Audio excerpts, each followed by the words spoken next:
top five. I got a top five list, gents. I got a top five list. As you know, we talked at length yesterday and earlier with Louis Riddick. I kind of dig doing this in the middle of May from now on. Because, again, the schedules are out. The draft is done.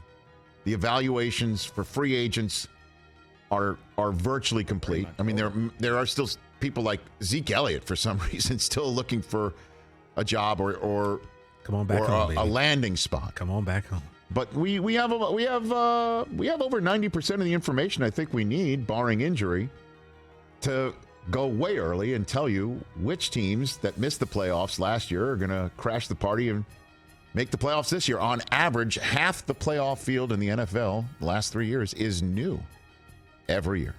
So I've got a top five list, top five likeliest new playoff teams in 2023, and I start with a team that I've now officially begun talking myself into winning their division.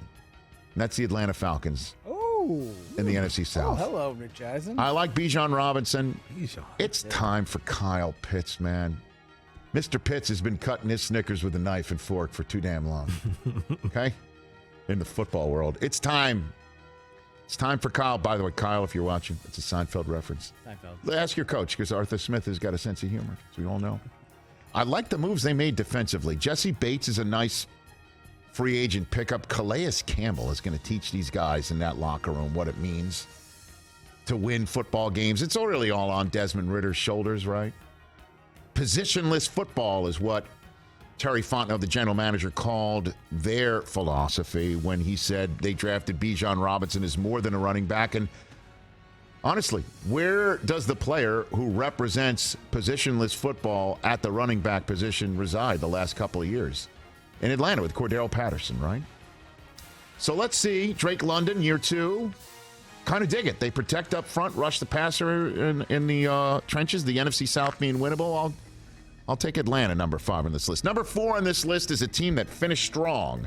And normally those teams that finish strong can get out of the gate strong and perform well and actually make the playoffs, which this team and franchise is used to. I love their draft, too. I like the Pittsburgh Steelers to make the playoffs this year after missing it last year. And they're a 9-8 team from last year, as we all know.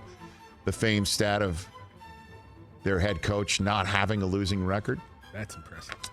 Year to year, I think Tomlin coaches these guys up. I really do like their draft, gents. I like it. I like what they did in the draft. I like how they got better in the draft. I like how they have built this team. And I think Kenny Pickett showed some moxie, and I think Allen Robinson will find a home here in a way that he hasn't since his Jacksonville days. You know, and on top of it, there's got to be some momentum coming out of the fact that they brought the ketchup bottles back in Heinz. That most importantly. Oh, by the way, pardon me, Acrisure. My bad.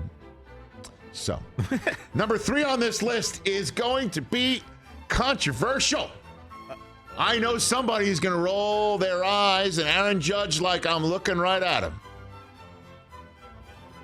The Los Angeles Rams are making the playoffs again this year, guys. Ooh.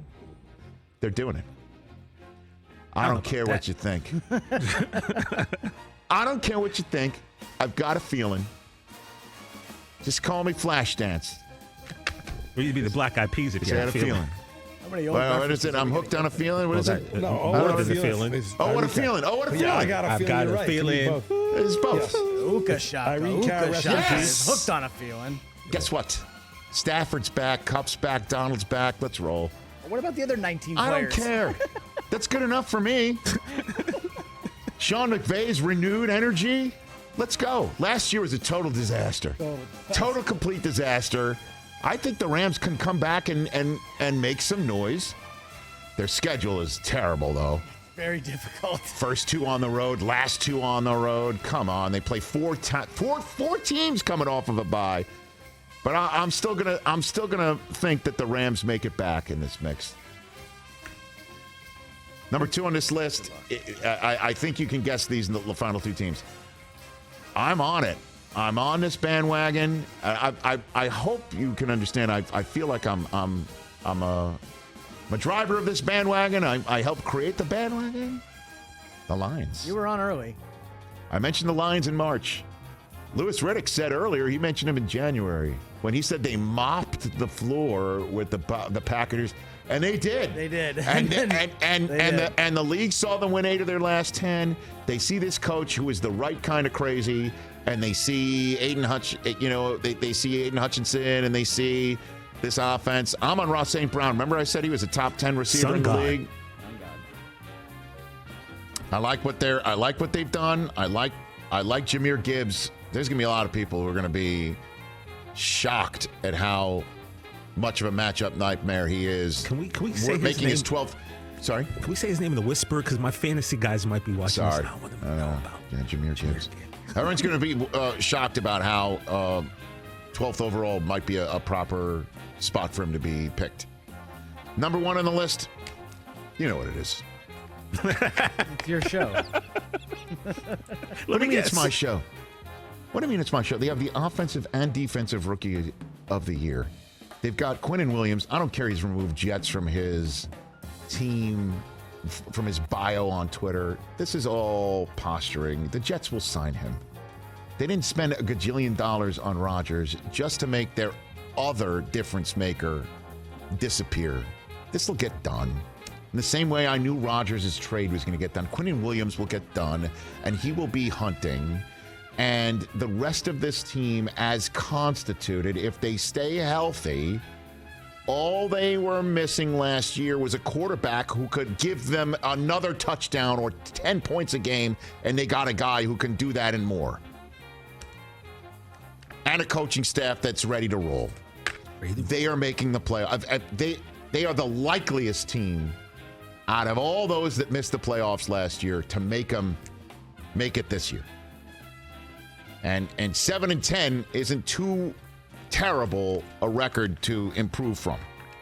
Because last year, the new teams that made the playoffs last year were 8-9, 2 of them, 1 9-8, 2 9-8, pardon me, 2 9-8s, 2 8-9s, a 4-13, and 3-14. A 7-10 team that's as loaded as the Jets are can make the playoffs. Catch the Rich Eisen Show every single day on the Roku channel, 12 to 3 Eastern, for free.